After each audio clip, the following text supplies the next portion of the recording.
For those of you that are just starting the recording, you're like, what the what? Yes, sometimes we get these conversations starting before we get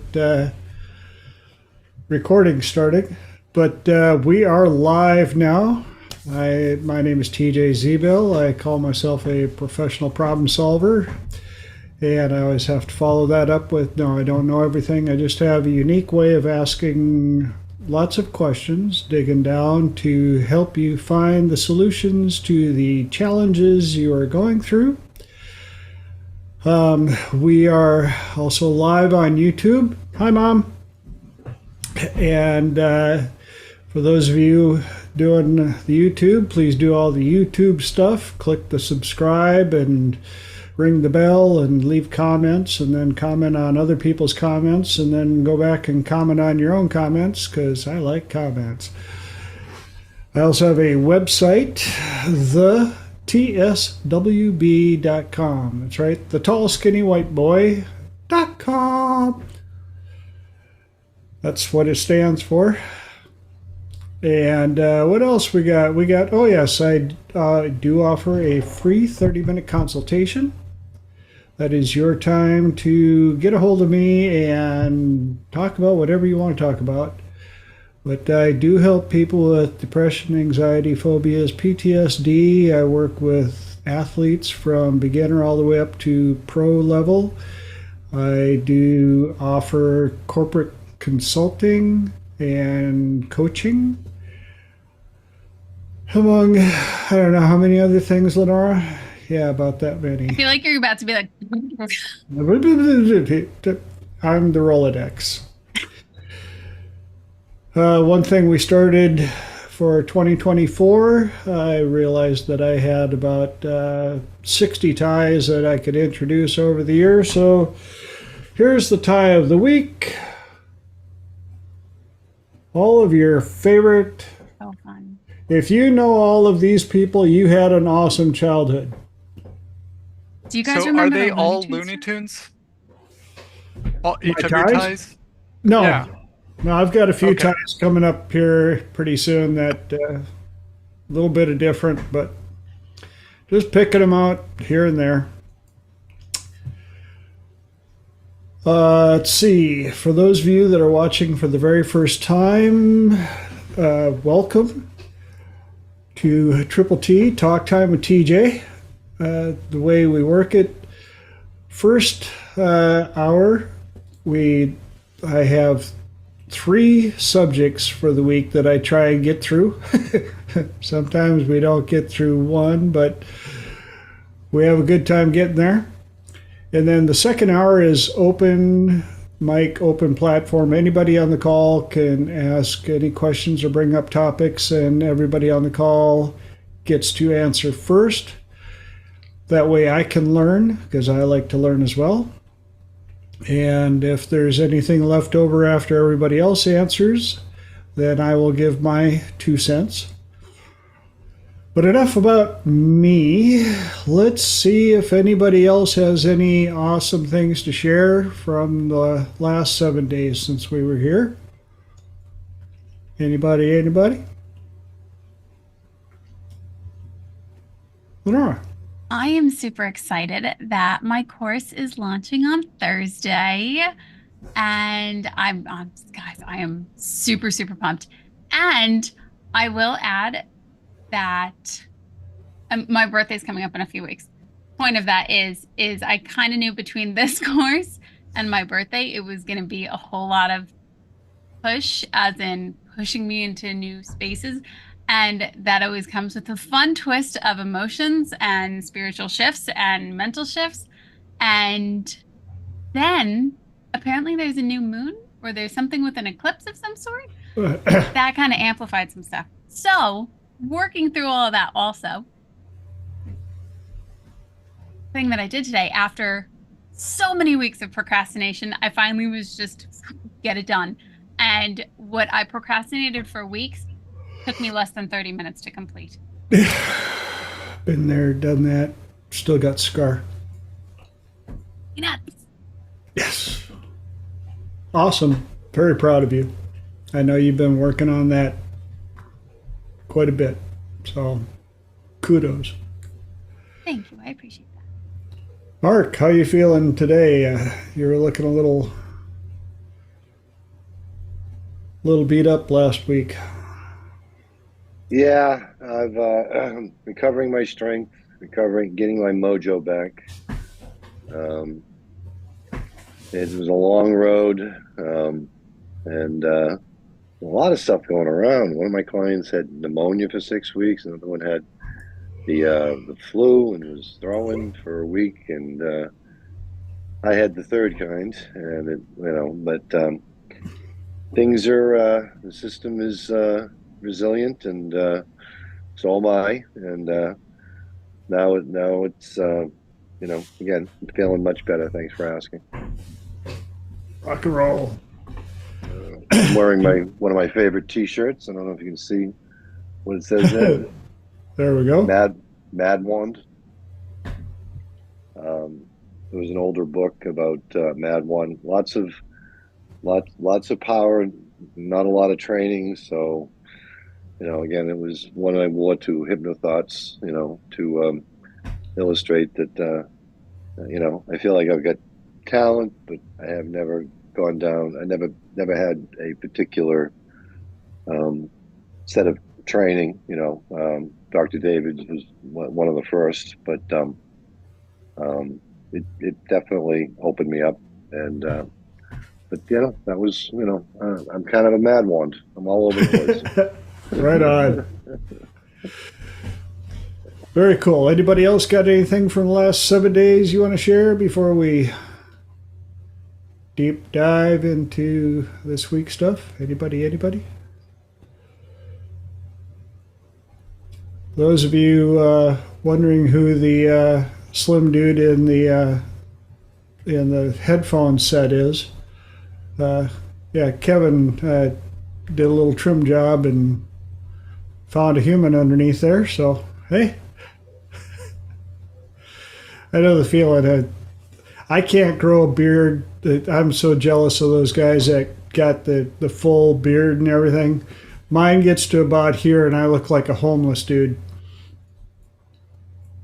Mine gets a bit longer, still kind of look like a homeless dude. Yeah, no, I mean like in the worst way. So this is about as long as I let it get down. But y'all didn't come here to hear about my beard issues. Although the funny thing is, I've had a couple of them where I had a decent beard and then I'd go and shave everything off. And I don't know if you guys have seen the Instagram thing where the hubby, they show the first part. He's got a nice full lumberjack beard and then he decides to shave it off and he walks in and his wife looks up and he looks like he's 8. They superimpose a child's face on his body. He's like, what? She's like, you shaved. Yeah, I know. No, like, how long is it going to take to grow back? Why? Because I feel like I'm doing something wrong right now.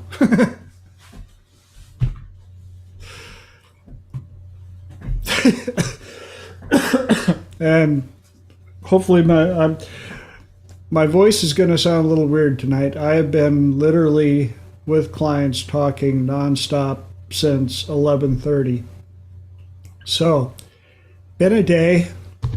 Thank God for tea. Little bit of tea. Yes. Which will tie right into the first subject of the night. And tonight's subjects are Doctor, child tribes, and my sucky life is stuck. So, Doctor. This one came about after my little stint in the hospital with getting surgery done on my legs. And one of my clients who has one of their children in the hospital right now going through a very serious operation and came out, but I had to remind them that doctors are humans as well, and I dated in the medical community, and they go through stuff, especially being questioned and having to deal with life-threatening, life-changing decisions, doing the best they can with what they can. But you also have to go back to our talk, well, this has been, what, over a year ago, on who's the expert. And the expert is not always the person with the most training. The expert is the person who's a half a step in front of the rest. And I'm so proud of my client because even though they're not an expert, one of the expert things they did was made sure that the doctor understood and all the staff understood there will be no stinking thinking, no negative talk in the presence of my child. Well, it could go this way. It did. No, it did. No. No, they're going to... Have you had any patient who has gone through this worse? Yes. Did they survive? Yes. Then we're done. That's it. You've already proven somebody can go through this worse than my child has and survive. So from this point on, we're not talking worst case scenario. We're talking best case scenario. And they stuck by their guns and found out that they didn't do it in a mean or malicious way. They just made it known this is a positive energy, positive thought, without the woo-woos and all the other stuff. It's simply, we are going to keep this all positive. My child may be in an induced coma, but I also know my child can hear everything that we're saying and can absorb any energy in the room. And I'd done enough color breathing with my client, and so they decided to experiment with their child while they were in there. And by experiment, I meant all they did was they laid their hand on their child and channeled in their healing energy into their child. And darned if it didn't pick up on the monitoring system. And as soon as they stopped, it would go back down. Not into a danger level, but it was kind of like kids in stable condition. But when they did the color breathing with hands on, that condition rose. Coinkydink? Yeah, I don't think so. And I know that those of you on this call, if you're watching this right now, you're probably not as surprised as people who wouldn't be watching this kind of stuff. And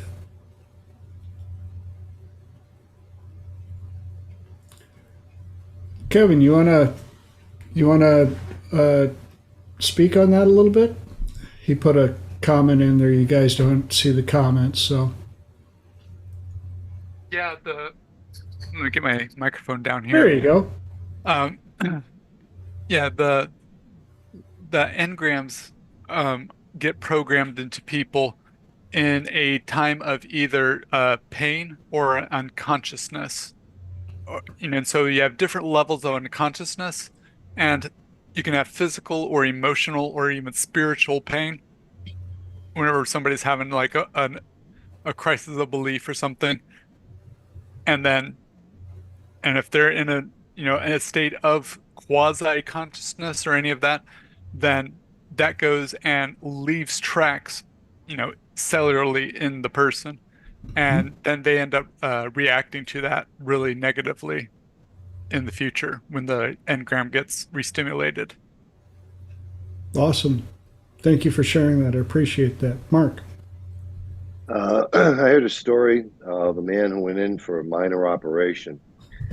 And after the operation, he started to manifest all of these exotic diseases. He was getting, beriberi, all these different diseases. But when they tested him, he didn't have any of the pathogens.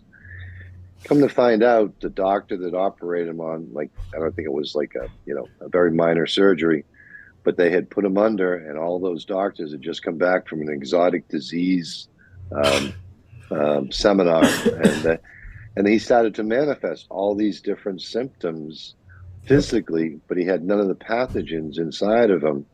And they finally realized it was the doctors. They were having these conversations about all these rare diseases that they don't see around here.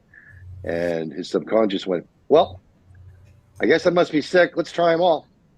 And he started to manifest all these different, physical symptoms of all these exotic diseases. But he didn't have any of these diseases. But his subconscious was like, "Oh my God, I'm gonna die. Let's try all the options." Exactly. Lenora. I love this conversation. So there is, within the holographic memory resolution, Brent Baum has a class that he teaches once a month, and then we have a practitioner course. And everybody brings their cases of, I have this client, this is what I'm seeing, this is what's happening. And there was one client that stands out in particular, and this little girl had rheumatoid arthritis, I believe, almost as if she was born with it or something had happened. She was so small. And the practitioner worked with the mom, and they held the baby on just in her arms. And the more work they did, the better she got. They had initially said that she wasn't going to walk, she wasn't going to talk, basically said this was it for her. She got better and better. And then when I had seen her, she was probably about 3 or 4 years old, and she comes on camera and she goes, "Thank you for saving my life." And it really is extraordinarily powerful, and people don't understand. And I don't know if the culture wants you to know, though, how extraordinarily powerful it really truly is.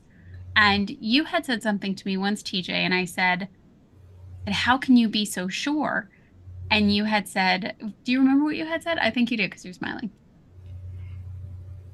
I think we've had this conversation with a couple of different outcomes, but it was, how can you be so certain? And I said, what if you're wrong in certain situations? And you went, well, then if I'm wrong, then I'm wrong. But I'd rather be certain about it and do the best that I can to be certain about it in that situation, because the likelihood of me going forward with my certainty is going to support me. And that really stuck with me. thank you. The power of positive thinking. Best case scenario. I know I've said this many, many times, those that know me. In the quantum of possibilities, best case scenario has just as much probability as worst case scenario, but what shows up the most is the one you feed the energy to.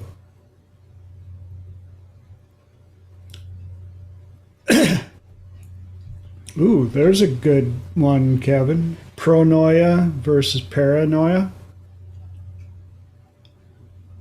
Or pronoia is greater than paranoia. Yeah. Mark. Hey, we talk about COVID and how it affected children. I was just watching a Joe Rogan podcast on some of that, and we don't realize what it did to the doctors. The first 6 months, they didn't know how to treat it. They didn't have any medicine. And for 6 months, all they could do is sit around and watch people die. And I think that had a profound effect on a lot of doctors. Yeah. That's another reason why I brought this up is the importance of our role in reaching out to the medical community in a couple of different ways. One, we are not against them. It's not, oh, Western medicine, you got to do it our way, pills, even though I'm not a big proponent on pharmaceuticals. When Eastern medicine is combined with Western medicine, I think that's where we get the best of what we have available today.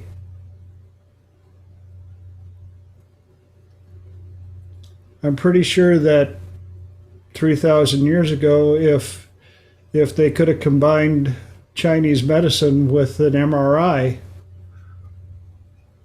they could have done even more amazing things.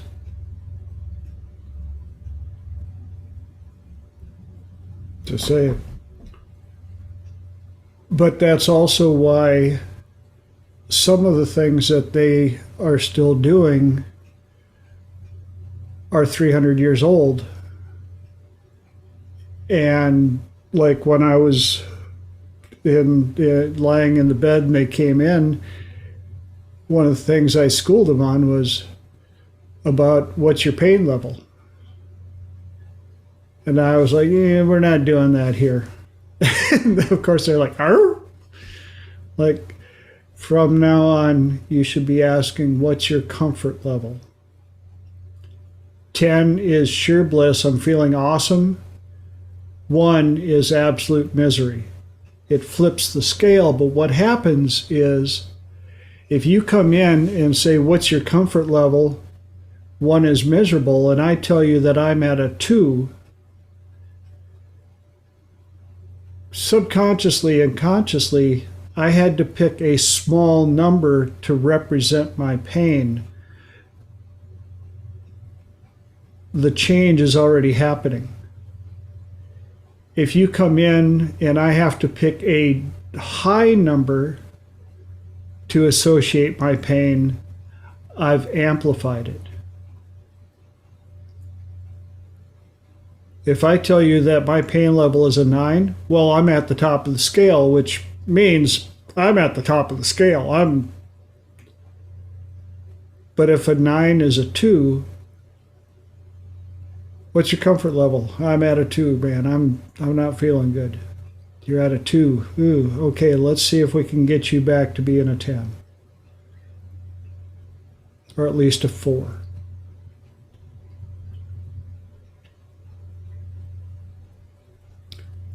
And the nurse that was working with me the most said that she went around to the other rooms and changed that around.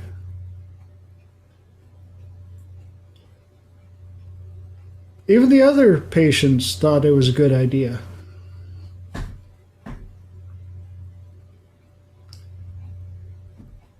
So that's why I brought up Doctor. And those that know me, they've probably heard my story a little bit about when I was in there. And for those of you that don't know, I had varicose veins stripped from both legs. Right leg has 33 incisions and 27 in my left leg. And my right leg was bruised from basically middle of my foot halfway up my belly button. And I will say this, I have never been shot with a shotgun, and I don't ever want to be shot with a shotgun, but I've got to I'm going to assume that it felt something like what my leg felt like the next couple of weeks. Like I got shot 2 or 3 times with a 12 gauge. But I kept my sense of humor and was able to keep the staff, well, those of the staff that had a sense of humor were absolutely rolling, and those that didn't have a sense of humor proved it, but they still grinned.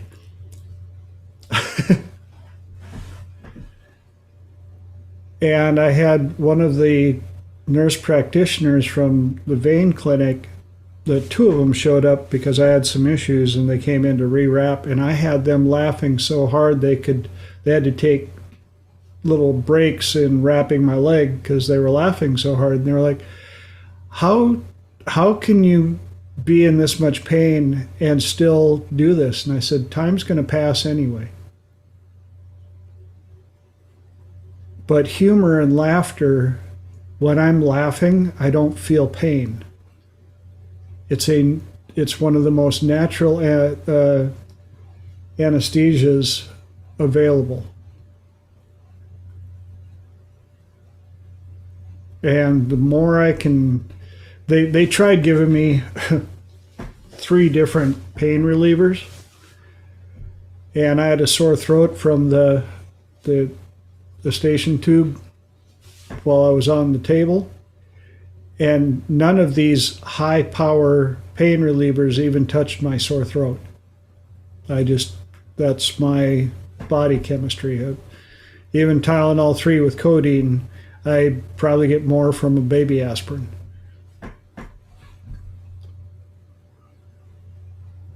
So I had to rely on all the stuff that I've learned in this community to help me get through. And let me tell you, there were times I wish I had somebody help drive the bus, because trying to be the driver and the passenger at the same time wasn't always the most effective.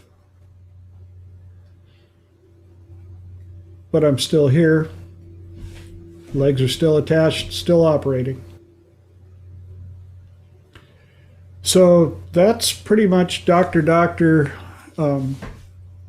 Any questions, ahas, epiphanies you'd like to share before we move on?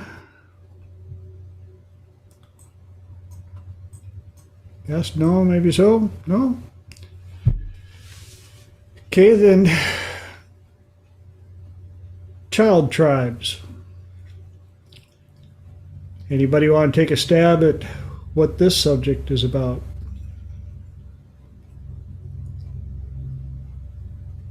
Could you say the name of the subject again? Child tribes. It's listed in the chat as well. All of them are. I'm gonna guess Lord of the Flies.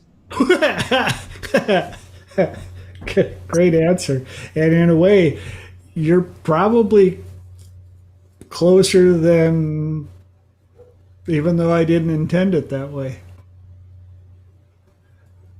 I was going to go with Friends growing up. And what is it about Friends growing up? That they might be a temporary tribe, or they might be part of your permanent tribe? Both are correct, and they're also usually a huge imprint on your programming. Conception to 7. And a lot of kids are missing out on that now. The adventure, the camaraderie, the learning how to communicate, how to deal with conflict,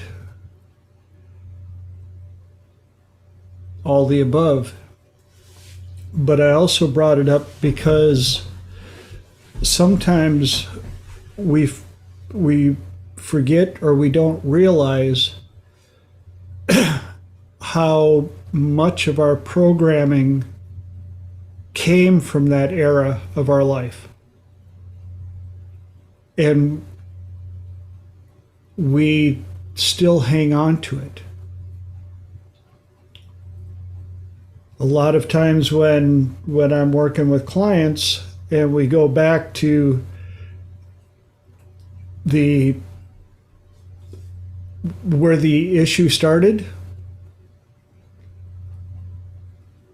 5 years old, and my best friend told me I was a blah blah blah.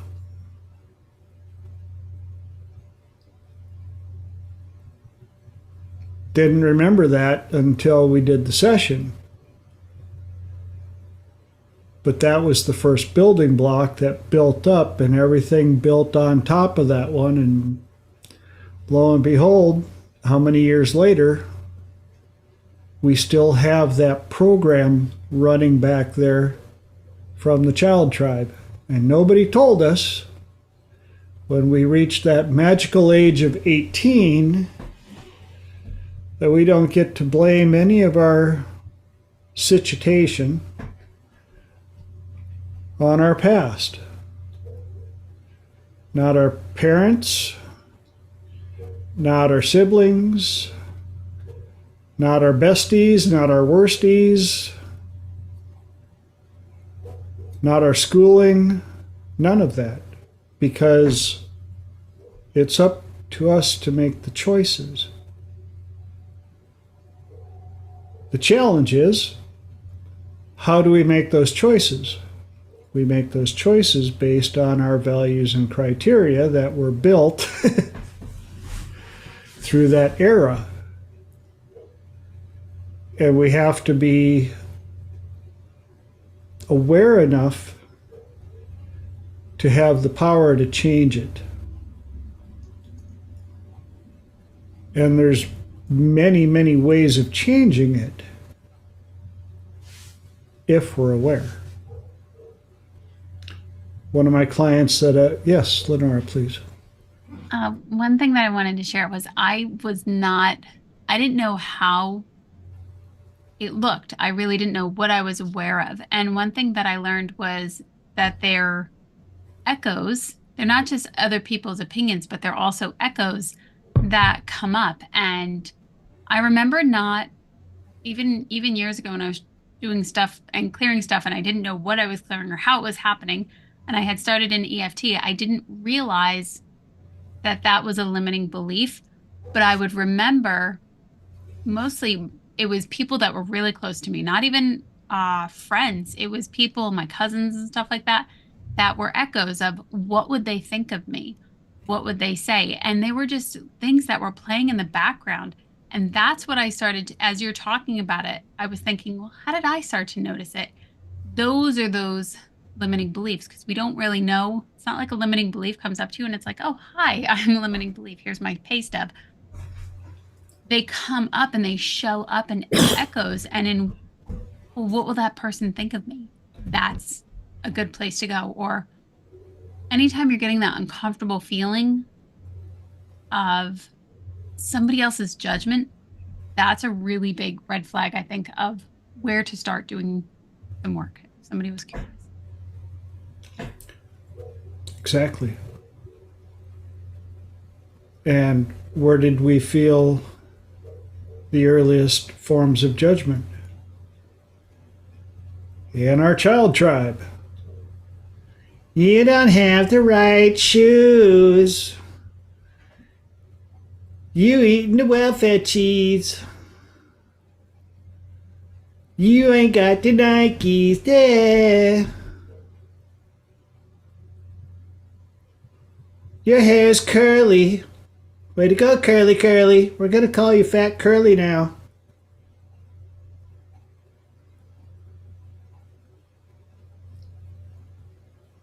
And as I pointed out, in one way, we need that to establish our identity of what we're going to take, who we're going to be. But we have to have the ability to understand that that was then, this is now. We're not even the same person we were 35 minutes ago because we just covered a different subject. and we get to decide what that information means to us and what we can do with it.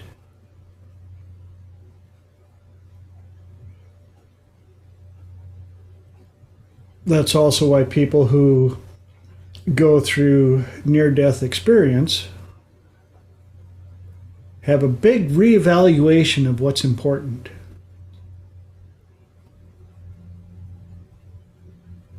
Because most of them will have confessed or professed that during that time, their entire life, slow motion, they got all the highlights downloaded in a millisecond.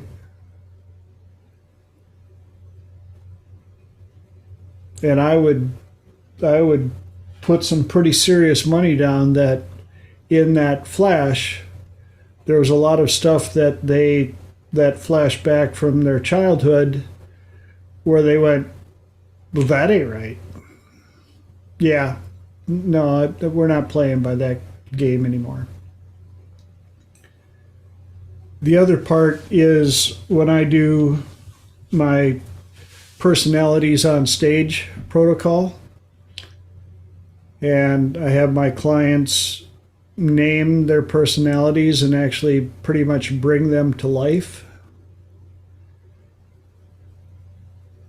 When I ask them, well, why did that personality show up? When did it first show up? Many times that personality showed up before the age of 7.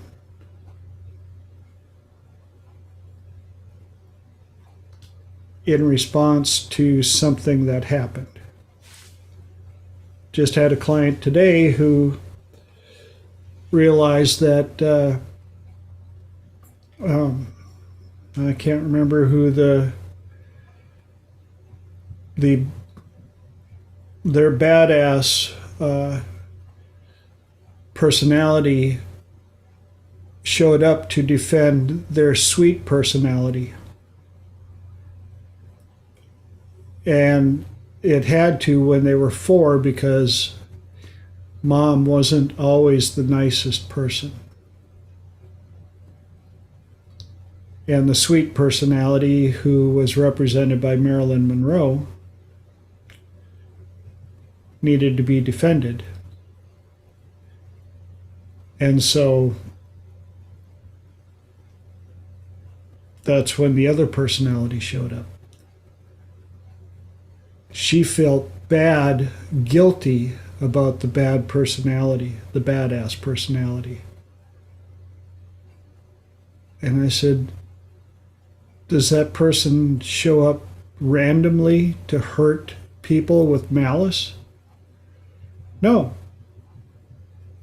Does it show up to protect you and stand up for you?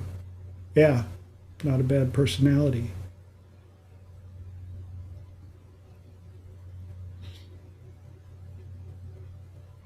We also went over multiple personalities, which, right back to Doctor, you have multiple personalities. You say that like it's a bad thing. Everybody has multiple personalities. You are not the same person Saturday night at the club as you are Sunday morning during Mass, as you are Monday morning in the meeting room, as you are Wednesday night when you finally get home, as you are Saturday afternoon at the game, as you are Christmas with the whole family opening presents. We all have different personalities. When does it become a personality disorder? When one of those personalities doesn't fit into community standards at the time. I asked my client today, is a personality that shoots strangers a bad personality? What do you guys think? Is a personality that shoots and kills strangers a bad personality? Those that know me know the answer. I caught it. Exactly, Mike. Depends. Depends on the community standards. If you're in the middle of a war, I want the person next to me. They better have that personality, and they better be good at it. I don't want to die because there's people over there with that personality trying to kill me. When it's in a peaceful town or a school, no, that's a personality disorder. Wrong place, wrong time. You have a disorder.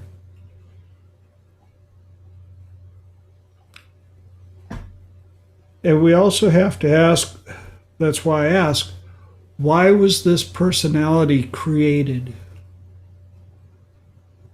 What purpose does it serve? And when we do the personalities on stage, it makes it much easier for the clients to understand what that personality was about, why it showed up, what purpose does it serve, and how can they regulate it. Yes, correct, Kevin. But how can they regulate it and take control it so it's not controlling them? There's a time and a place, but sometimes you have to control where's the time, where's the place. Yes, Lenora.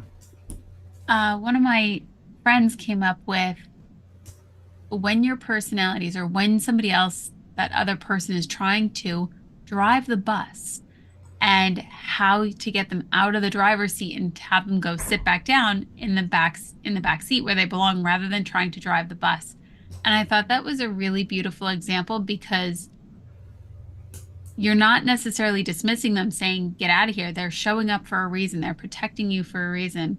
And it's extraordinarily powerful once you start to realize that you don't have to have this ongoing fight with yourself inside your head. We're all talking to ourselves in our head. And when you can realize that you can talk to these other things that are coming up, when you can start to have that emotional regulation, and I love that Mike had put that in, have that regulation that says, okay, this version of me is in charge. Which one needs to be dealt with right now? And where can we navigate you out of the driver's seat so that this version isn't showing up and that your emotions aren't running wild? That you can control yourself, and that there is a time and a place to have that emotional release and to deal with those things that are coming up. Exactly. Thank you. Awesome. Mark. I love language, and sometimes people, what they say is more revelatory than they actually know.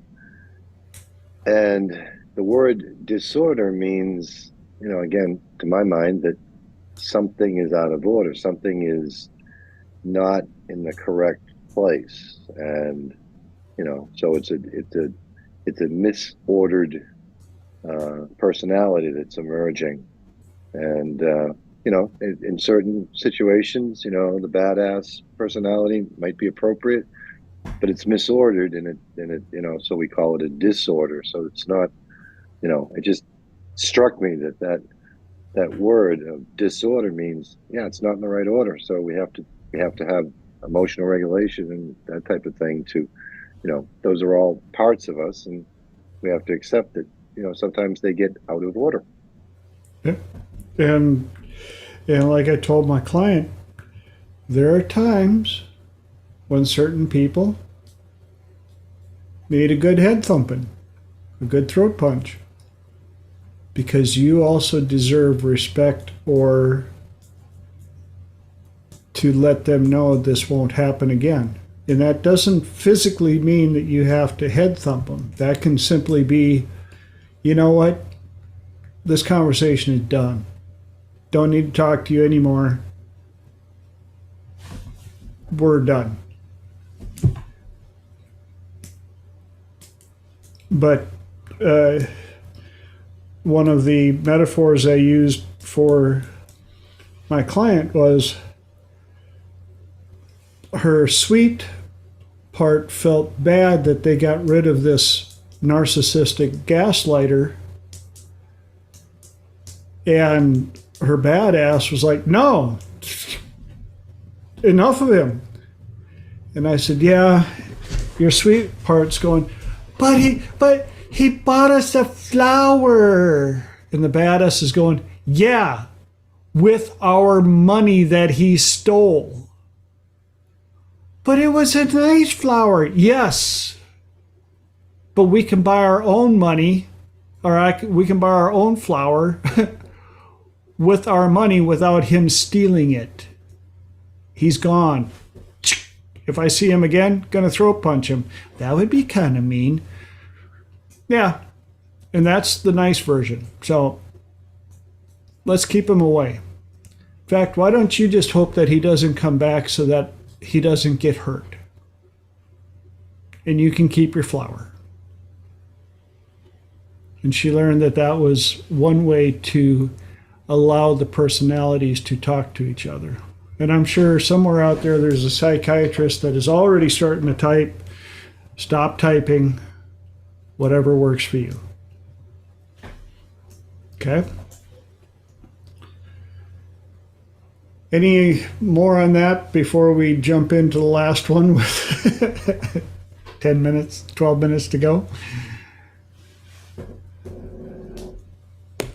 It kind of ties in anyway. My sucky life is stuck.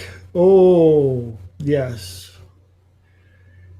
Had another client who had to invest a beautiful vacation, a very expensive vacation, in a very dark mood to learn that their self-talk,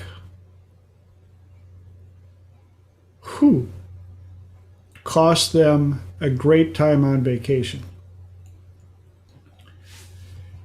And it kind of went back to the today totally sucked. This whole day sucked. Really? This whole day sucked? Why? What happened?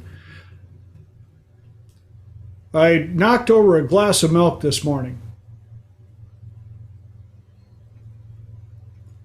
And it's still pouring? I mean, that's a big glass. How big is that glass? I mean, the whole day, milk has been running all over your house. Like, do you have a 3,000 gallon glass? No, it's just a glass. Well, how long did it take for that glass to fall over and spill the milk?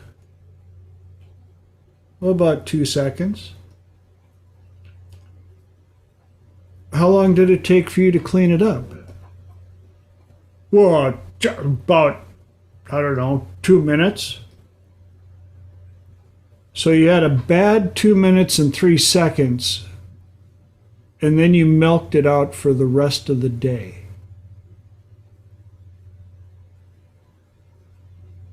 Really?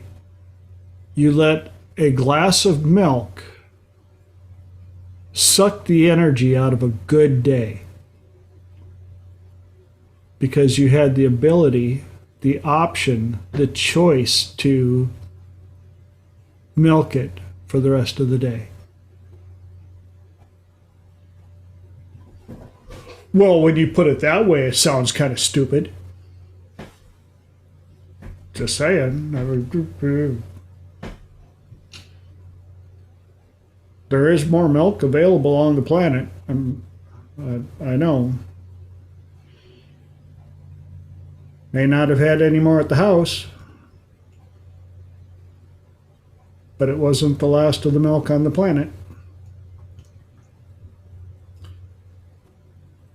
And so I listened to these people describe how sucky, how their sucky life is sucking so much constantly. I'm like, well, that sounds pretty sucky. What would happen if you decided it wasn't that sucky anymore? And I asked her, you know, because she actually texted me from vacation about how sucky the sucky was.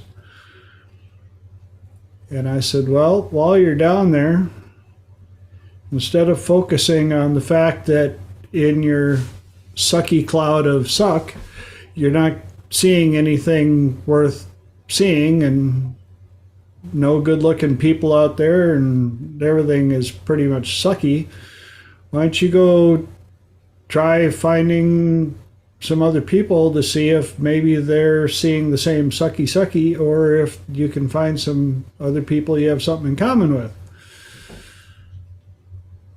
Which she did. She found 2 other people that live from where she's from.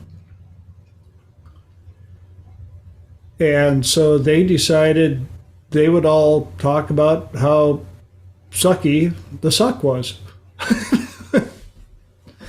Well, isn't it amazing how you can attract what you're putting out?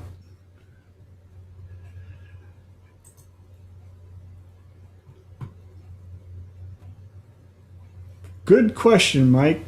How do you know when your mind needs to be recalibrated? When you are in the weeds, how do you make yourself aware that you are in the suck and to stand up, run around the block and shake it off? How do you self-regulate this?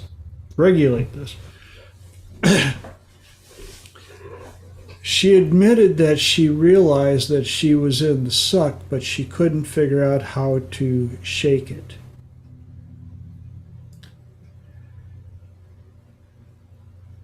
And that's step 1, is recognizing that you're in a suck mood. How did it start? Where did it start from? And don't get me wrong, I have my suck days where I want to slap nuns and kick small animals. No, I don't. Stop typing. I would never do that. It's just a... And some days I allow myself to just feel it, because I know that it won't last. Because I choose to not let it last, but sometimes just to burn it off. And when I've had enough of the suck, because the nice thing about the suck is it makes the good stuff look even better.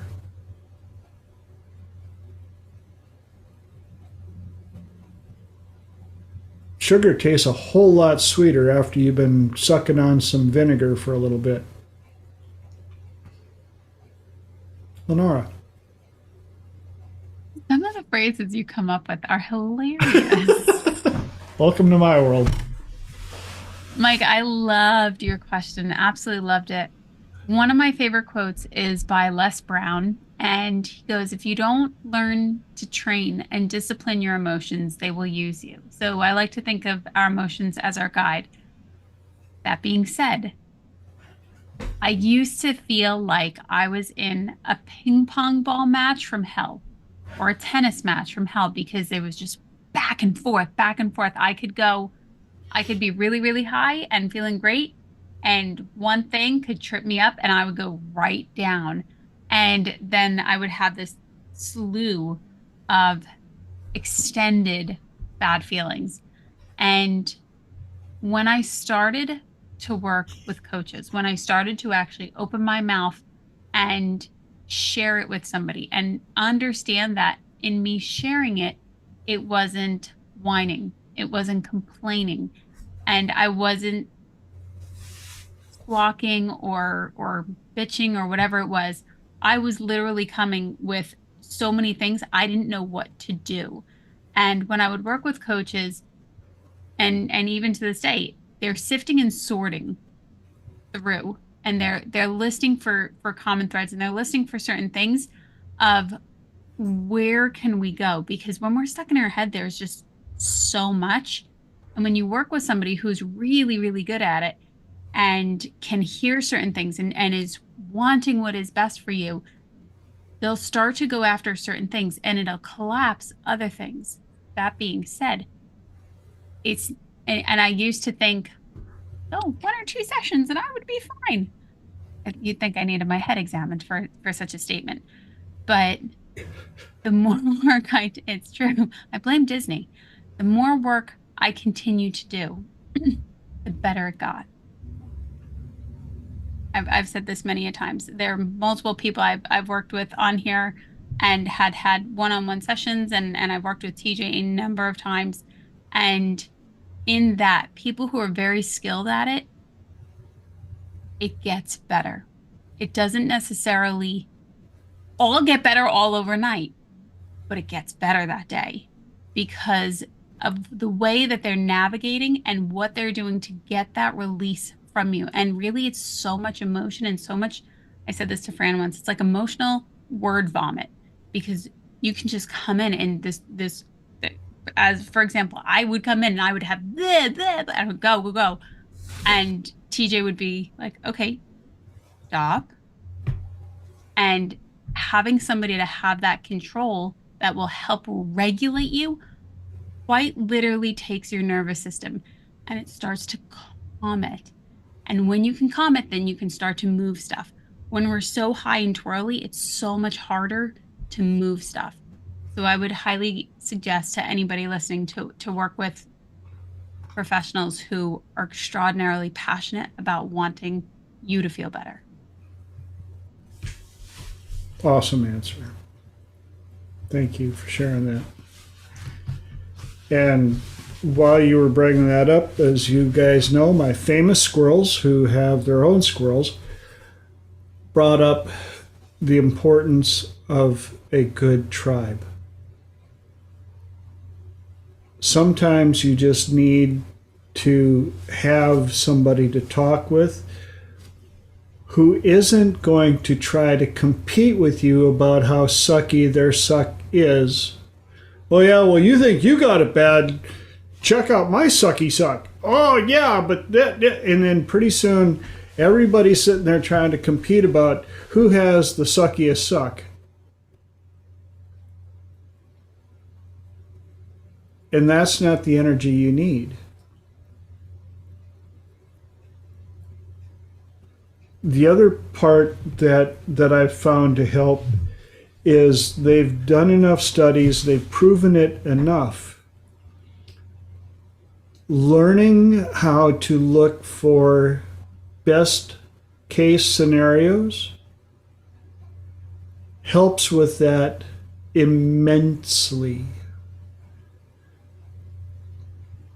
And one of the things that I also told my client about this was, they said that something that Lenora touched on a little bit.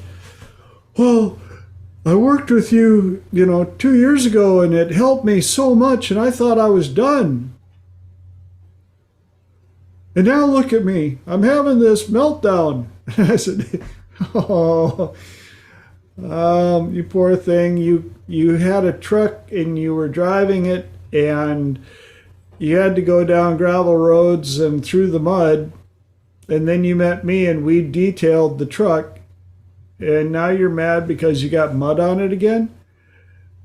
No offense, you're living. You also don't shower just once. you learn to wash, rinse, repeat. You learn how to do some mental flossing and take care of yourself. But you also got to understand you're dealing with humans in their natural environment who will slap mud on you. Not always intentionally, but it doesn't matter how it got there. Even therapists need therapists sometimes to help clear stuff. So if you're out there, or if you know somebody who is that needs some help, let them know it's okay. It's hard to do on your own, even when you do this as a profession. Reach out. Life is too flippin' short to be letting it suck the suck out of the days. And one of the things that my client had forgotten when we started 2 years ago, I had them doing the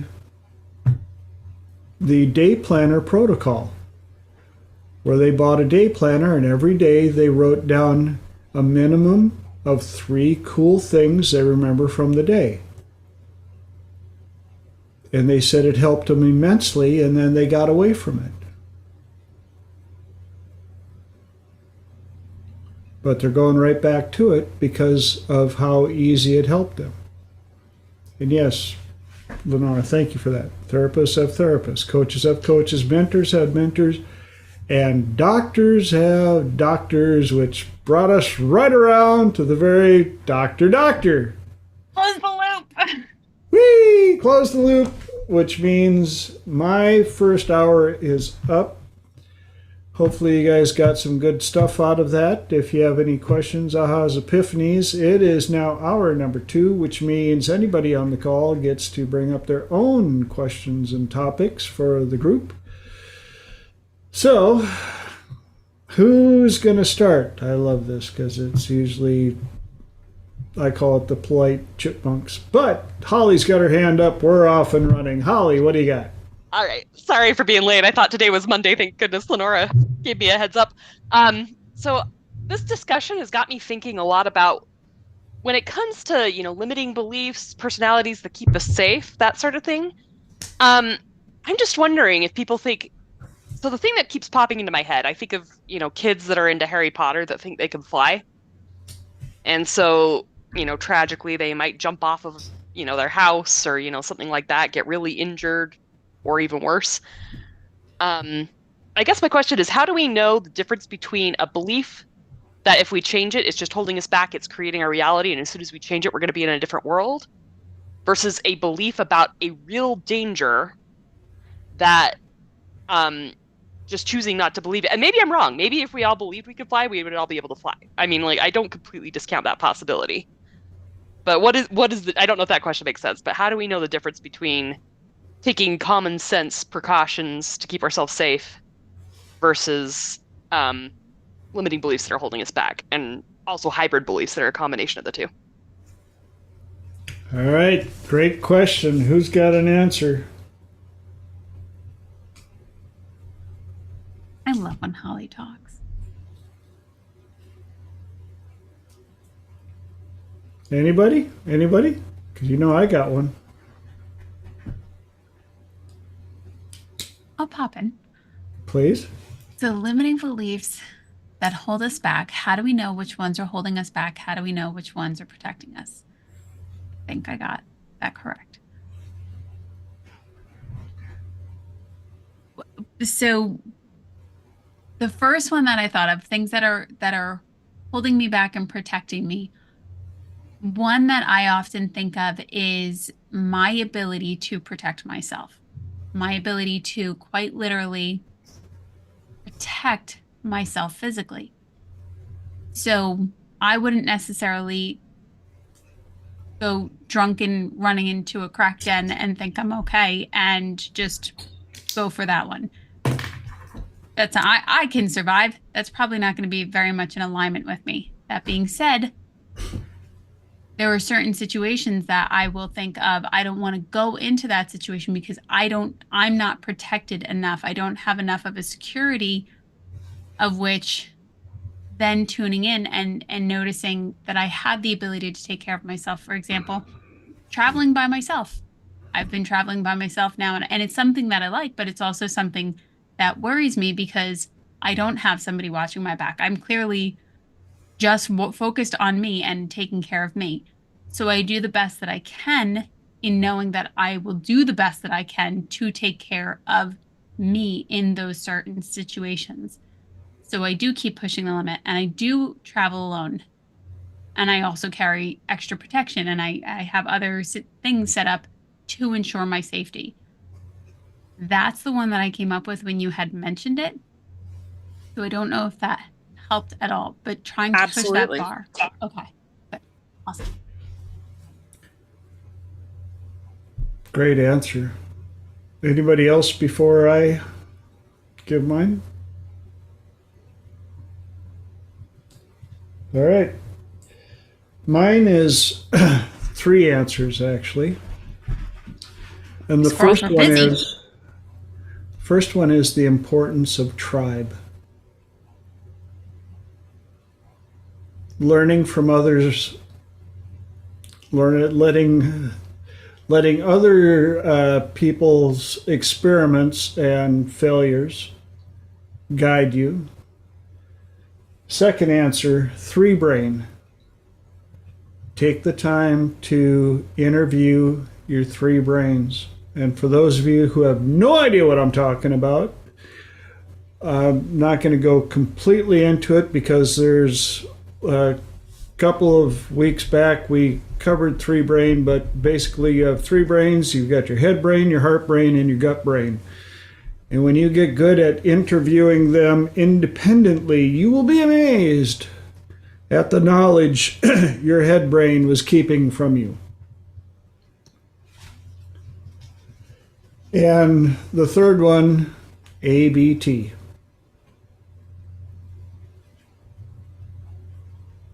ABT, your surroundings, your feelings, your ABT isn't just about dating, it's about life.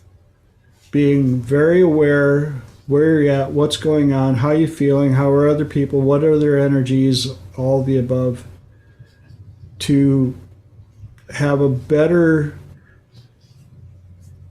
view, not from point of view, but external view,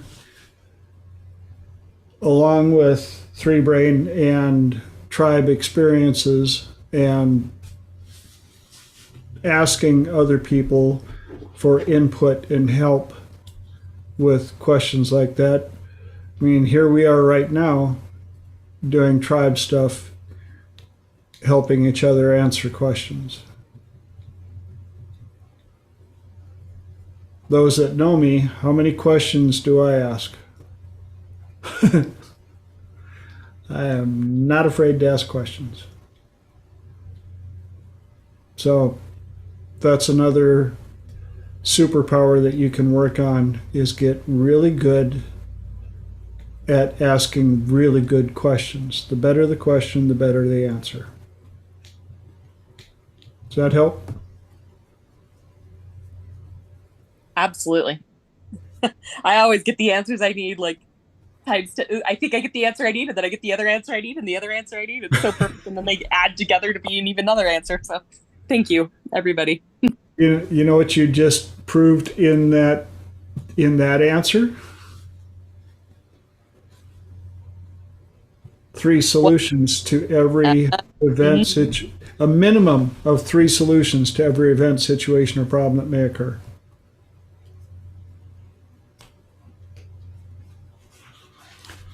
And Mike added tribe and community. Yes.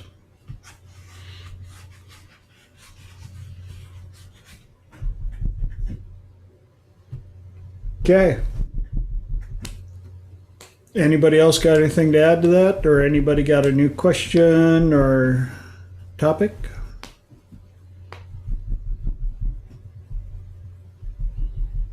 Mark. I have a new question. occurred to me going through tonight's topics is what's your totem animal? What is the animal that you identify with the most? I'd be curious to hear Lenora's answer because she's done tremendous amount of self-work, and over the years, has that totem animal changed? Because and that so yeah, I was thinking about totem animals and what's everybody's totem animal, and over time, do those totem animals change as we change? That's it. Okay. Who's got answers? I was so unprepared for this, Mark. I have no idea. I love animals. Yeah, I'm gonna have to think about this one. I love Mike's answer. It depends on the time of day and what I'm going through. Stole my answer. Because if you guys know me, my answer to many, many things is it depends, because I have a way of looking at things through as many different angles as possible.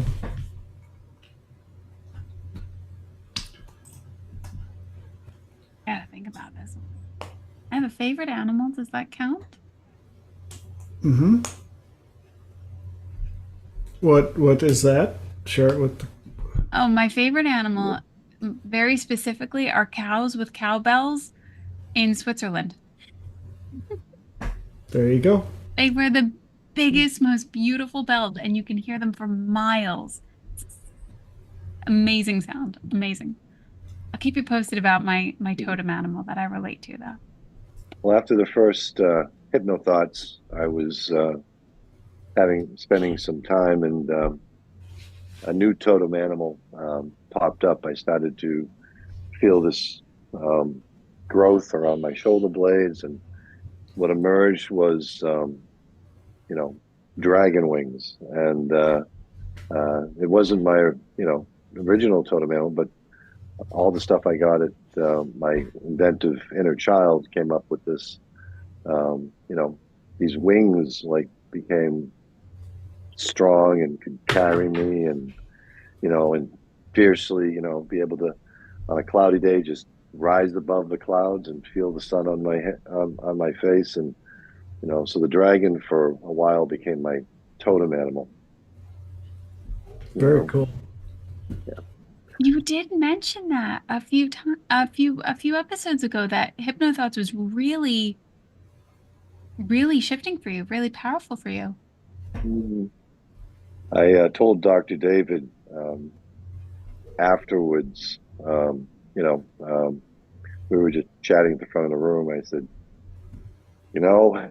when you struck me down in trance, that I will emerge far more powerful than you can possibly imagine. And I think he recognized the seeds that, bore fruit. Yep. And I'm going to be presenting at Hypnothoughts again this year. Missed last year. It was kind of a crazy year, but I get to go back and present again this year. And when you were asking about animals, I remember when I was in middle school, my favorite animal was the peregrine falcon. And then it switched to wolves. And then lately it's been owls. Maybe it's just because I'm like, who? Who?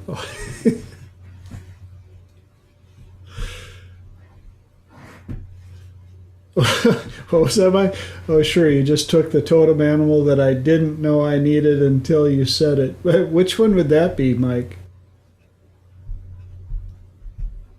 The falcon or the wolf? Falcon, yes. The thing that blew me away about the peregrine falcon when I found out about it, it's not a very large bird, but it flies super high, has immensely good eyesight, and it catches other birds by diving up to 200 miles an hour, straight down dive, and breaks their back from the impact when it grabs them by surprise. Then it can just take them down to the ground and have lunch.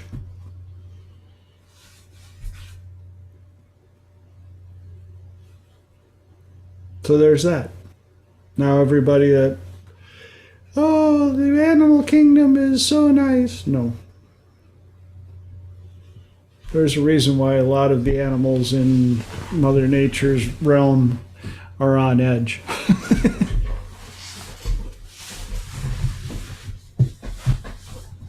And Elijah's here. Good to see you, my friend.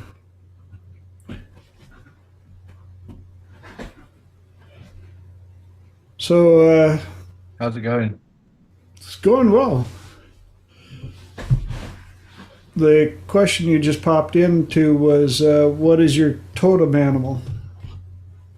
And why? Turtle.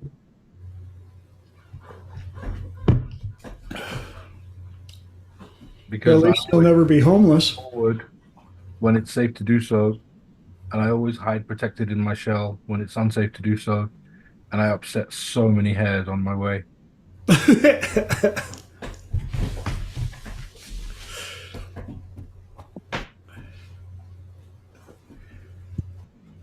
My grandfather once said to me, drip, drip, drip, drip will fill a lake.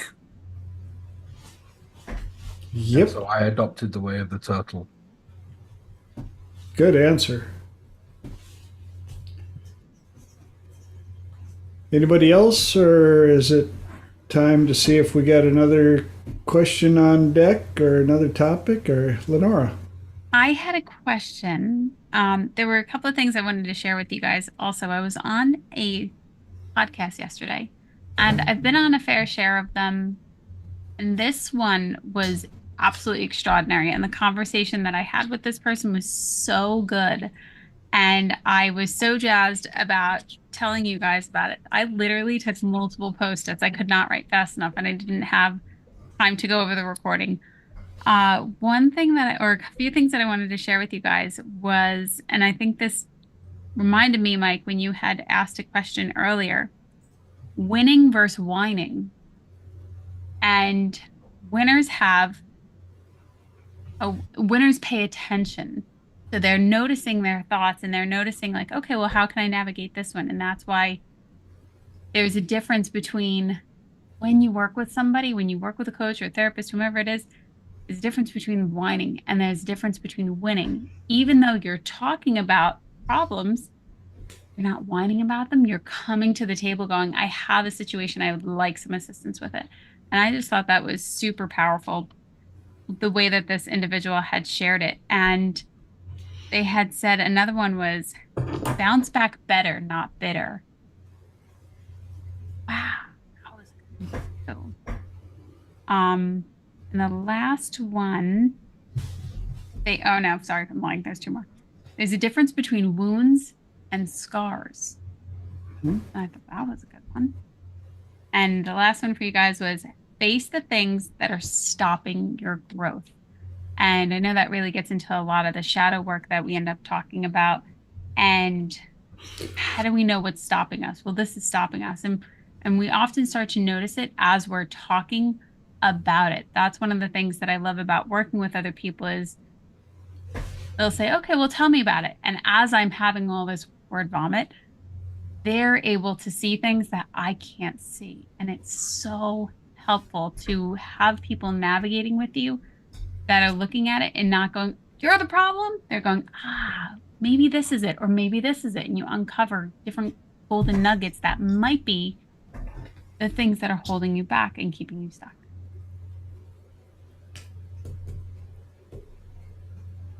my thoughts on that.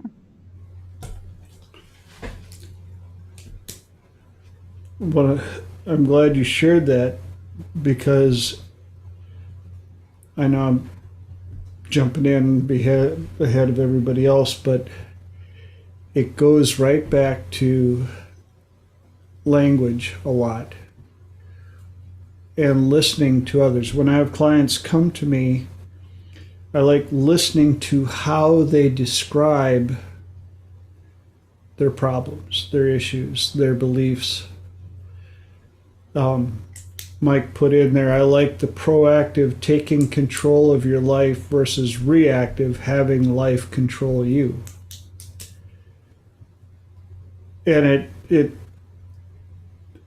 like you pointed out, Lenora, it's amazing when you listen to people in how they describe what they're going through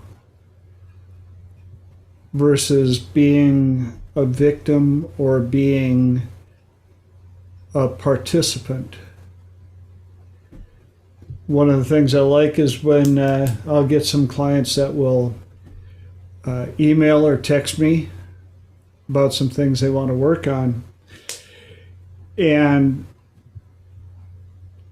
I'll just today I had a client that had texted me a whole bunch of stuff about how that's where the my sucky life came from. And so I said, do I have permission to be your coach and not your buddy? They're like, yeah. I said, I want to read back what you typed in the way that I hear it as a representative of your subconscious. Yep, that brought some reactions up. Well, that's no, you know, I am so glad that I'm having these visceral reactions, because now you hear how poor me, woe is me, my sucky is sucking.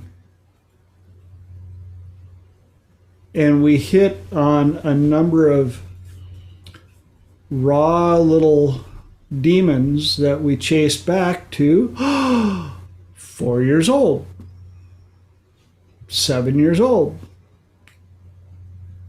And one, they were like, well, that was said to me when I was 30. I said, yeah. And why did it bug you when you were 30? When was the first time something like that was said to you? Oh, I guess where we went back. 4, 5, 6, 7. But it was so easy for me when it was all typed out to go, let me read it back to you. Oh, woe was me, this sucky sucks, and my dit.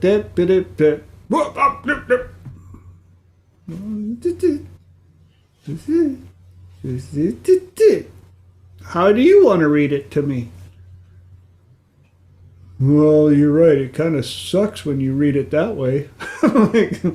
You typed it. But it just proved that even when we type stuff, a lot of people will type it and not read it, because in their head they know what they said.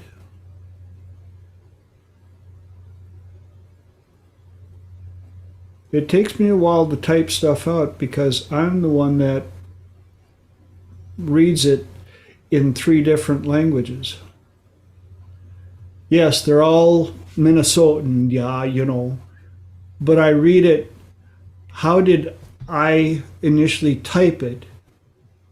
How did I want to mean it? And how are they going to read it?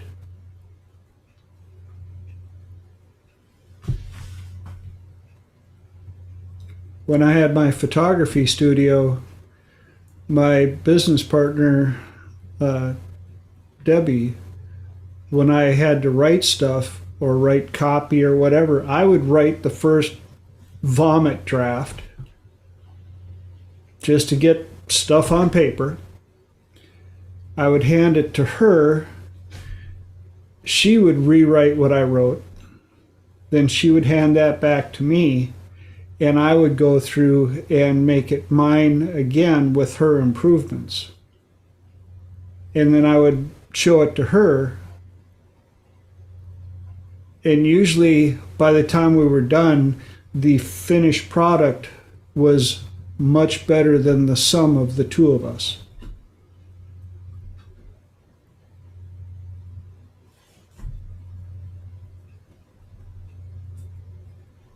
So there's that. Anybody else got anything to add to that, please?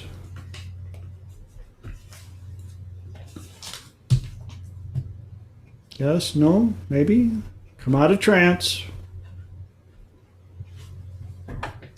If not, we need another question, another topic.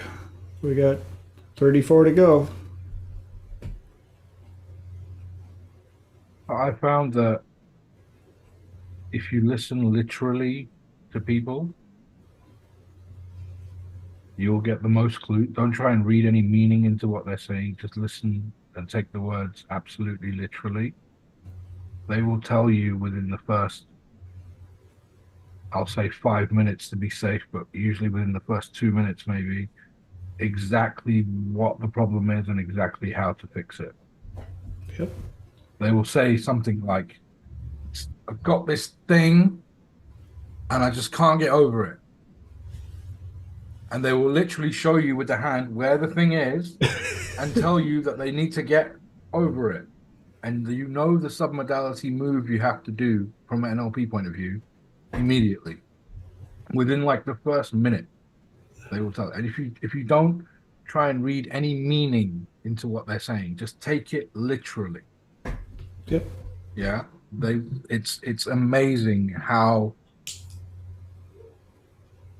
often they are unaware of what their own unconscious is saying out loud to people. But it can't be that easy. Yeah, no, there has to be some trick to it, CJ. I say CJ. Sorry. I have a friend, an old friend called CJ. I haven't seen him for many years, and he came around earlier this week. So, like, I just mixed up the name. Sorry, CJ. Yeah, there has to be some sort of trick to it. You know, these people go to school and they learn all these funky language patterns, and they learn about trance and alpha state and theta state and going deeper and Esdale and catalepsy and amnesia and negative hallucinations. And where does all that come into it? No, just take the fucking thing and move them over it so that it's now beneath them. Mm-hmm. And then once they can look down on it, and you use all that in your language, because language is just a tool. It's just a tool. That's all it is. And it's not a perfect tool. Yeah, it's as good as its wielder, right? Yes, Lenora, sorry. So for me, I personally think language is the master key. And here's why.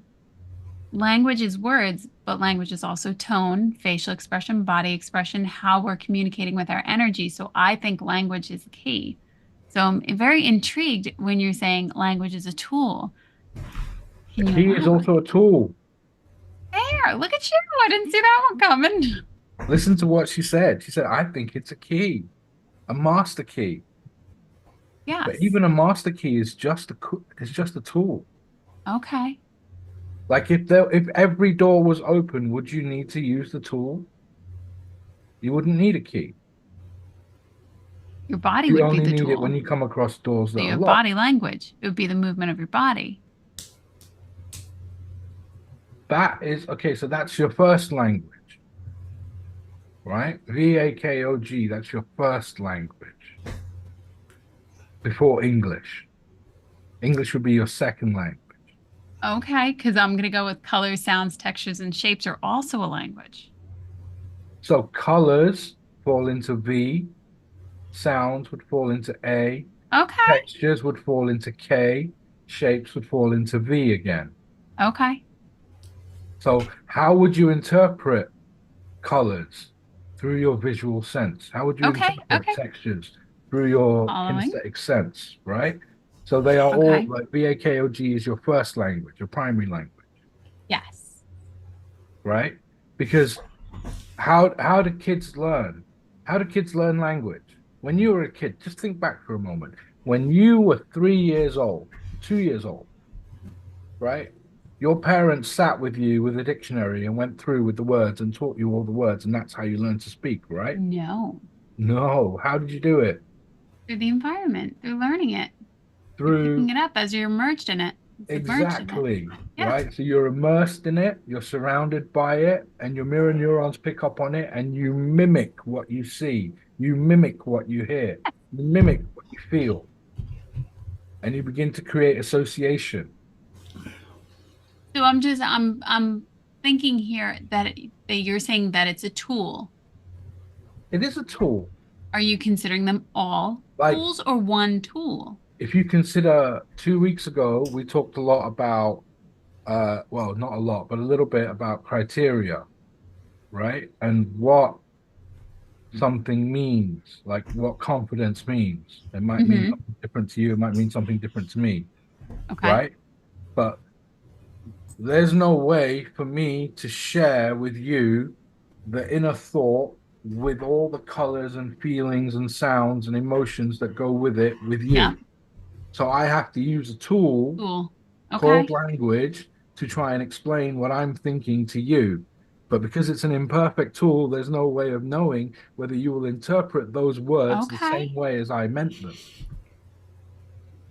I'm very intrigued. Which is Okay. why people can't see their own. It sounds kind of obvious, but people can't see their own blind spot. When someone comes in and says, "I've got this thing and I just can't get over it," they don't see it because they are within their own So in it. pathological trance. Mm-hmm. We are all living within our own pathological trance. This is just a theory. You don't have to agree with it, right? I am living in my trance. You are living in your trance. TJ is living in his trance. Everyone else is living in their own trance. And we interpret things based on what we perceive to be true already. Like if jumping from, let's say somebody earns, I don't know, $100,000 a year, and they want to make $1 million a year. But in their world, in their mind, in their trance, it's not possible to do that within 1 year. Okay. But then you have someone else who's made billions who'll tell you, "Oh yeah, that's easy to 10x in 1 year. That's no problem," because they live in a different trance with a different reality. And so because they see things and understand things in a different way, they can use the tool available to them, even though it's the same tool, they can use it differently and get a much varied result. Which is why some people, because they don't know how to wield their words well and artistically, right? They can say things that might hurt people by accident. They could mean well, but turn out to be saying something horrible and mean, right? But it's about how well are you paying attention to the way the other person uses the tool. Because the more you understand and pay attention to how they use the tool, the more you will be able to use your tool the same way they do, so that there's no misunderstanding between you and them when you try and communicate with them. Okay. If I understand how you speak and how you express and how you feel and how you interpret, then I can shift within me to speak in a way that you'll understand. So you're using your tools to support my tools. I'm using attention to understand how you use your tools so that I can then use my tools the same way so that you will always understand me. Yes, completely. I'm still And the pointing more out that you you're using your understand me, tools. Your the attention more is a you'll tool. think I'm like you. And the more you think that I'm like you, the more likely you are to follow my lead. Yeah, I'm just pointing out that you would consider attention a tool, correct? Attention, Your ability to focus would be one of your tools that you're using. is, oh, is it? I've never thought about it. Attention could be described as a tool, maybe. I haven't thought about it. Okay, I would think it Yeah. is, because if you can't pay attention, if your tool isn't But properly... your attention is who you are. Like the answer to the question, who am I or who are you, is I am whatever I'm aware of. I am my awareness. That's what you are. You are. So then ultimately your awareness that's is actually a tool. incorrect. You are the thing. You are the the consciousness that has the ability to pay attention to things. But because it's so closely intertwined with your brain, which contains your mind, well, right, that we think that our mind is and our attention are kind of intertwined and mixed as one. But actually, your attention can pay attention to your mind and realize that your mind is not actually your attention. They're separate. True, but ultimately your mind is a tool. You could, sorry? Ultimately, your mind is the tool. That's again an imperfect tool. Right? I don't know, I feel like God would kind of dabble with that. I'd be like, really? Off on tangents, right? And I understand that I'm going off on tangents, but as I think of these things, the whole squirrel thing. This is down the okay? So, like your stomach can have a bad day, right? You might have an upset stomach one day. You might have to run to the bathroom a couple of times more than you'd like to, and a little bit faster than than is comfortable. And your stomach could have a bad day. Okay. You don't sit there cursing your whole life and feeling shit for weeks on end afterwards because your stomach had a bad day. Maybe your mind can have a bad day. Maybe you could have a sad thought. Totally. Maybe you could have a suicidal thought. Maybe you could have a really upsetting thought. But because it's coming from your mind and you're so identified with your mind, you start to then blame yourself. Whereas actually, it's just your brain having a bad day. Your brain is just an organ. It might have a bad day. It might spit up unhealthy thoughts from time to time. But because it's your brain and because they're your thoughts and because it's your mind, people are so closely identified to their mind, they think that's them. When really that's not them. What they are or what is them is the attention that is being paid to those thoughts. And you forget in that moment. When I say you, I don't mean you, but I mean one forgets in that moment that actually I could ignore that thought. It might just be a boob. It might be a brain. Like we literally have a word for it, a brain fart, right? We have the same word here. Yeah. So I kind of lost the point where we were talking, but damn squirrels. To say that language is a tool. Hypnosis is just a tool. I've been told, and I believe for now, until I, think about it more, your attention is just a tool, right? And they're all just tools. So how are you going to use them? The infinite question.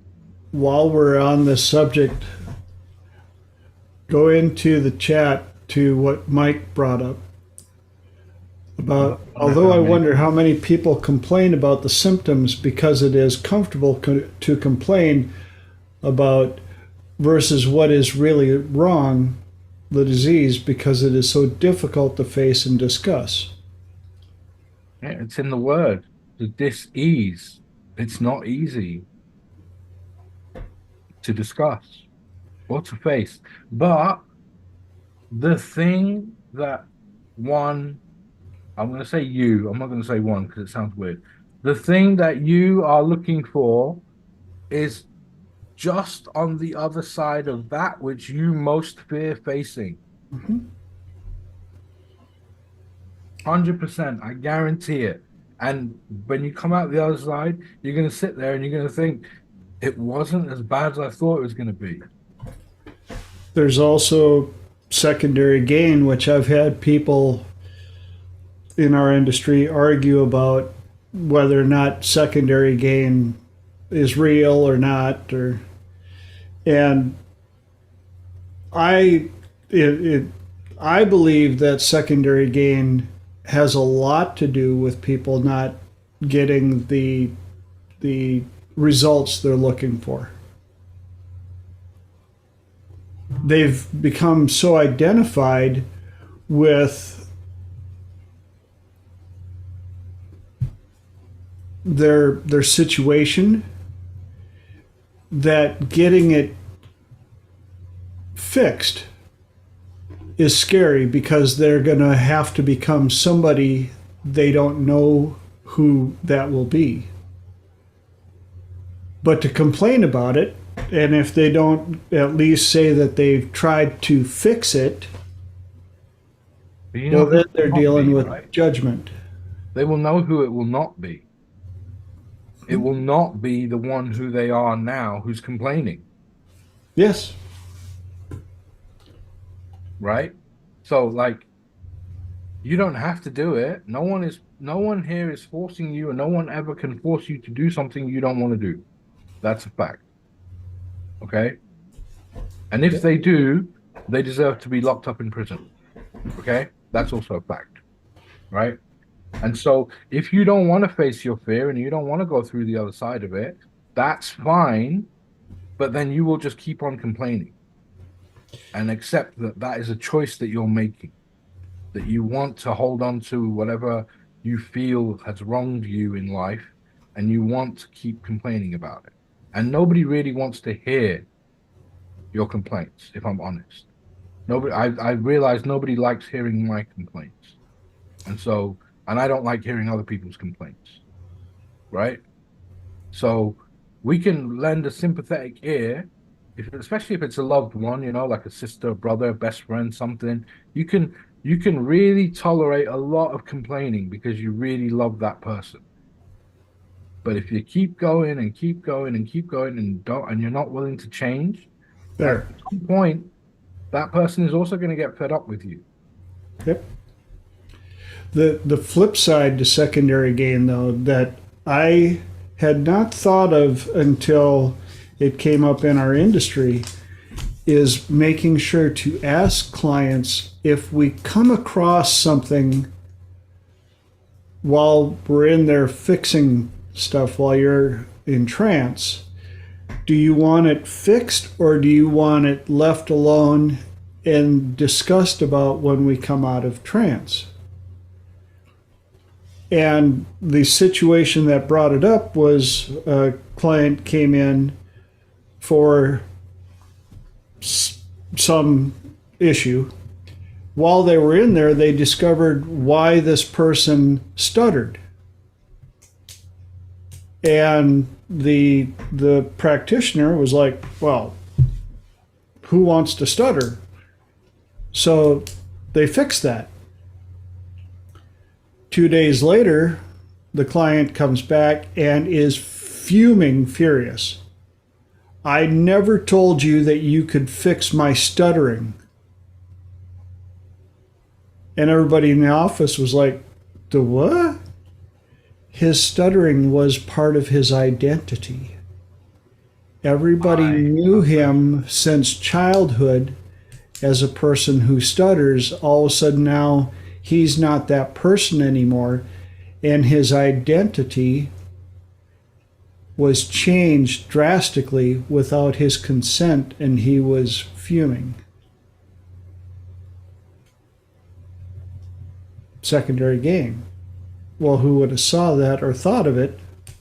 Now we do.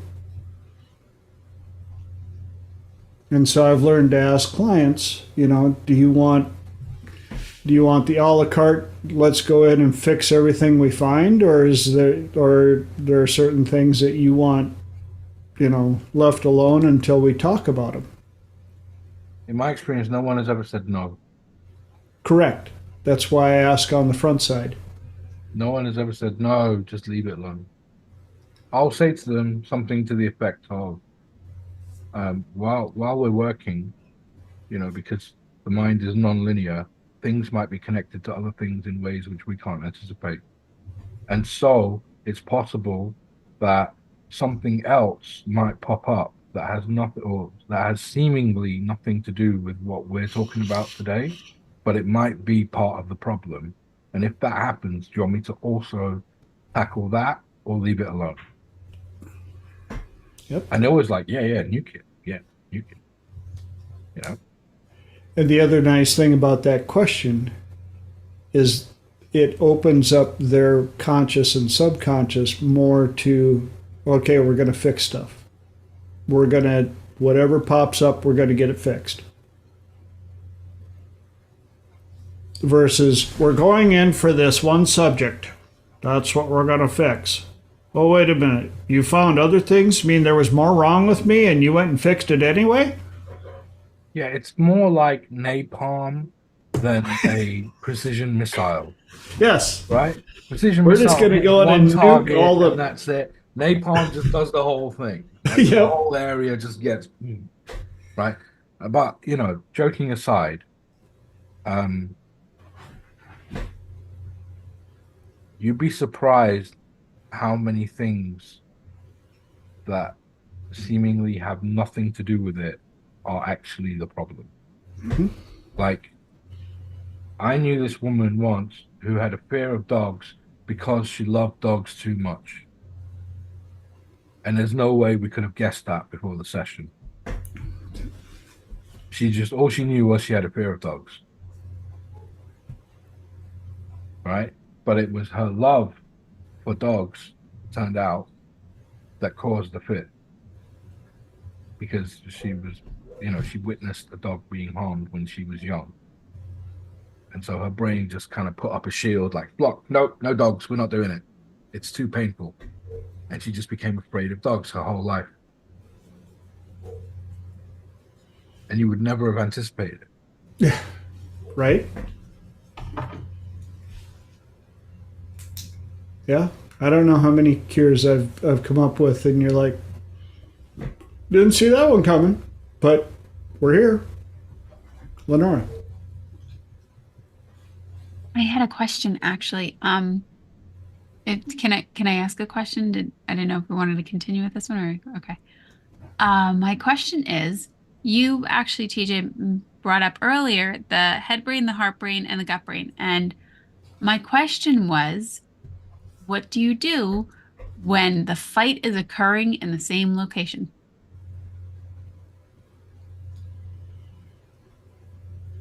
Who's got an answer for her? Okay. Holly.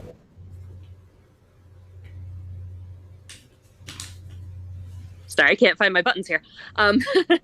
So that's a really good question. And I'm still kind of in the process of learning, but one of the things I'm discovering about at least myself is for all three brains, the biggest thing all three brains want is to be heard and honored. And so, the biggest fights come when one side is just trying to unilaterally make a decision without even listening to what needs to be said. And I discovered, like my heart brain the more that they can trust each other, and a lot of this is just building trust over time. If my gut brain knows it's going to get its say, it's much more willing to trust that, to actually listen to what the head brain is caring about and say, oh, you know what? That's a valid point. I hadn't considered that. Or, the right half of the brain or left half of the brain, or, however you want to break it down, or even just 5 different points of logic, or, hey, is this even really me? Or is this my mom trying to come in, or my dad trying to come in? But the way we know it is we kind of have a meeting of the mind, so to speak. Even if I just imagine them all sitting in a circle in chairs, and they each, I don't know if you've ever where they have like a talking stick or something, pass it around, let them each say their say.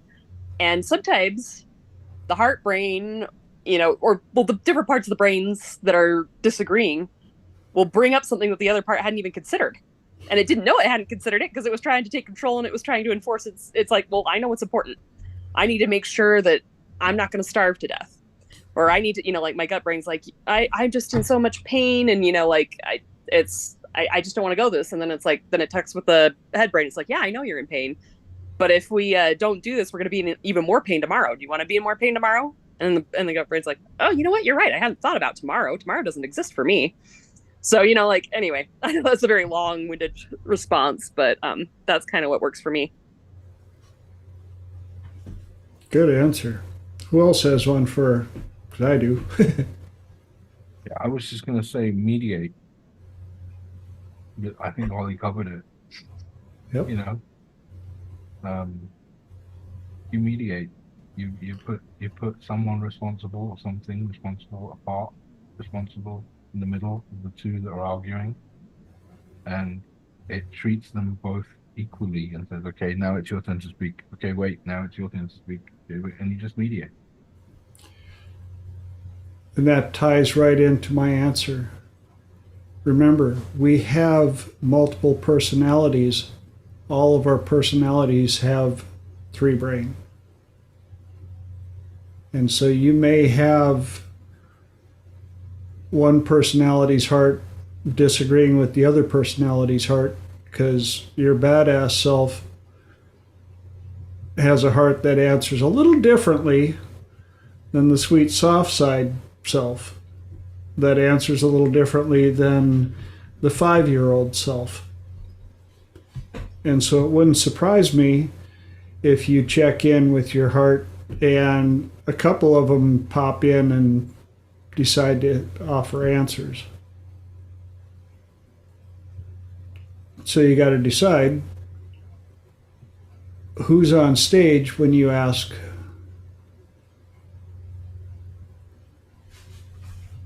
Does that help, or does that muddy the water? Prancing out.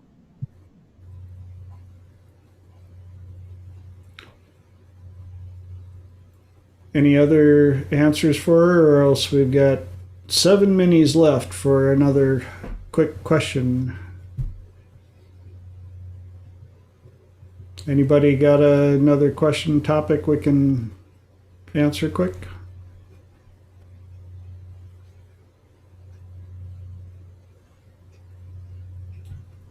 Do, do, do, do, do, do. Or are we calling it a night early? Come on, I know you guys got questions or answers or.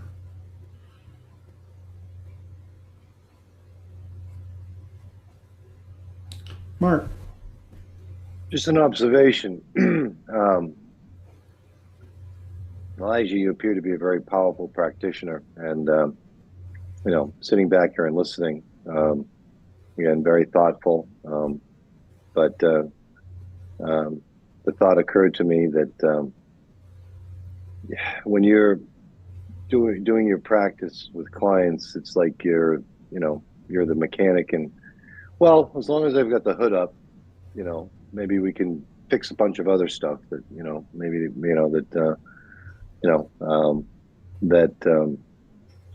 sometimes they said we haven't been given permission to, and I'll get going down that road sometimes, well, so as long as I've got the hood up, let's just fix everything, but you seem to be just that type of practitioner. You want to like I said, and that comes from that comes from the heart. Right. I'm gonna be straight with you. Aside from what people are actually asking for, there is one thing I do bake into every session, whether they ask for it or not. And that is the ability to manage and thrive during uncertain times. I think it's the number one life skill that people can have, managing uncertainty. I think it's the number one life skill you can have. I think if we were all just that little bit better of handling ourselves during those moments when we are uncertain, then life would be a little bit better for us all. And so what I do, and I'm sure you've heard me do it, people like Fran, people like Lenora, Holly, are all going to recognize this when you hear me say things like, "Oh, that's right, you don't know, do you? You don't know." And really what I'm doing is I'm baking in this idea that you could still get your result and not know how. And you could still have something turn out well and not know how. And sometimes not knowing isn't dangerous. And you could stumble upon something wonderful accidentally. And so it's okay to not know for brief moments of time until you figure it out. Nobody wants to be uncertain, for an extended period of time. But to be able to be calm in brief moments of uncertainty will allow them to make better choices. And so one way or another, I find a way of baking that in every session. And what about the prolonged periods of uncertainty? Do you have any ways of dealing with that? That's So brilliant. I believe it's like a bucket listing thing, where you get used to managing small, not so very dangerous, uncertain moments, like a level 1 on the 10 scale, 1 to 10 scale. And then you get used to managing the level 2 uncertain moments, and then the level 3. And if you keep practicing and knocking out the 0s and the 1s and the 2s and the 3s and the 4s, and just keep knocking them out, by the time you reach the point where you have to deal with 6s, 7s, and 8s, your unconscious mind's going to be like, "Oh, I know how to do that." Yes. Because it will have built up a history of success of doing it at a lower intensity, and it will just figure it out and automate automatically.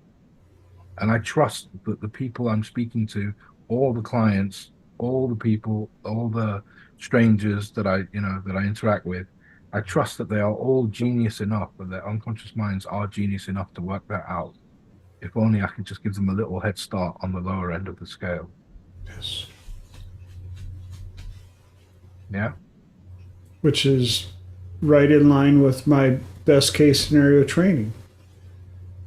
The more you train your mind to be able to look for the good stuff, to learn how to deal and have success with dealing with the small stuff, when the bigger demons show up, like Elijah pointed out, you have a track record.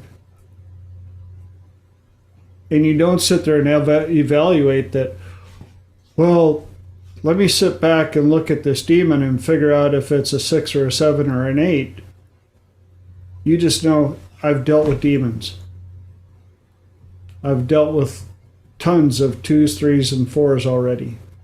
I've got a much better chance at handling this than the person who has never consciously recognized that they're able to do any of these at any level.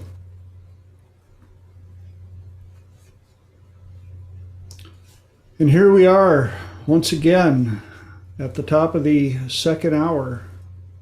Great stuff, you guys. That's why I love having this tribe show up, because I learn a lot of stuff. That's why I take notes so that I can post them on the recording. For those of you that are watching the YouTube channel, love you, Mom. And feel free to join us here live so you can ask questions and interact and all the above. For those of you that were here on the call, thank you so much for your input and your questions and everything that you guys bring to this platform every week. I truly, truly appreciate you. And I also, as you know, I want to thank you for your precious offering of your time. I haven't figured out how to reproduce it and give it back to you yet. So thank you for offering it up here on this platform to help others and myself. I don't have the vocabulary to thank you properly, so I'll just say love you and heart signs and good energies and all the above. Please share this with as many people as you can, not for my glory, but in case somebody needs to hear. And until next week, please go out, live an awesome life, have fun, make the world a better place, and know that I really, truly do care about you guys. Till then, bye. Good night, everybody. Thanks, TJ. Yep.